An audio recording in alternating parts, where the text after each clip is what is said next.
Have you ever felt like a choice was made for you, even when you had, multiple options right in front of you? Well, today we're pulling back the curtain on a super powerful psychological trick that marketers and businesses use to guide your decisions, all without you even realizing it. And believe it or not, it all starts in a place you know all too well. Okay, picture this. You're at the movie theater. You're not starving, but hey, a little popcorn sounds pretty good. You head up to the counter thinking it's going to be a simple choice, but things are about to get weird. It's that feeling, right? Where one option suddenly seems like the only logical thing to do. But I'm telling you, this is no accident. It is a very, very carefully designed illusion. So at first, the choice is super straightforward. You see a small popcorn for $3 and a large for $7. Easy enough. You just weigh how hungry you are against the price. A simple decision. Or so you think. But then they throw in this medium option for $6.50. And all of a sudden, that large popcorn for just 50 cents more, it seems like an absolute steal. Your brain literally switches gears from thinking about what you need to hunting for the best deal. That moment of confusion, that wait a second feeling, that's exactly the point. It feels totally irrational, but there's a very rational strategy behind this weird pricing. It's a trick, and it has a name.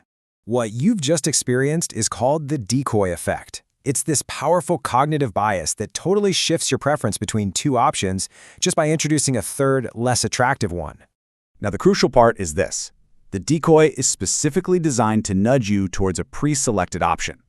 It works because of something called asymmetric dominance. And that's a fancy term, but it just means the decoy is set up to be clearly worse than one option, but not necessarily the other. So how does this actually mess with our brains? To really get it, we need to break down the roles each of these popcorn sizes is playing in this little show. All right, so first, you have the competitor. That's the small popcorn. Then you have the target, the large popcorn, which is what the theater really, really wants you to buy. And finally, the star of our show, the decoy, that weirdly priced medium popcorn. And this is the key. Asymmetrically dominated just means the decoy is obviously a worse deal than the target. The medium is smaller and almost the exact same price as the large. It works because our brains hate feeling uncertain, but we love an easy comparison. The decoy gives us that easy win, and it makes us feel smart for spotting the obvious choice. This is where the magic happens. When you compare the medium to the large is just so much better. For just 50 cents more, you get way more popcorn. The decoy makes the target look like an undeniable, fantastic value. And here's the real secret. Nobody is ever supposed to buy the medium popcorn. It exists for one reason and one reason only, to make you feel smart and rational for choosing the large one. It takes a tough decision and makes it feel like a no-brainer. Once you see this pattern, I gotta warn you, you will start seeing it absolutely everywhere.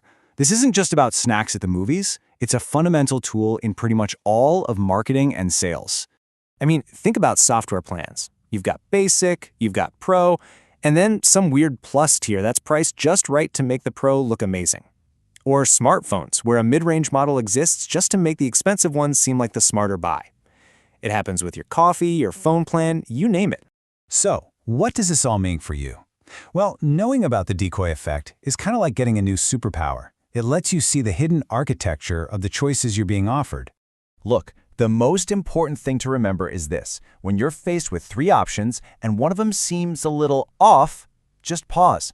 Ask yourself, is that option just there to make another one look better? Then you can decide based on what you actually need, not just on what feels like the best deal. Just by being aware of this, you can start to take back your choices from these hidden persuaders all around us. So the next time you're about to buy something, take a second look. Ask yourself, what do I actually want? Because more often than not, the decoy is hiding in plain sight.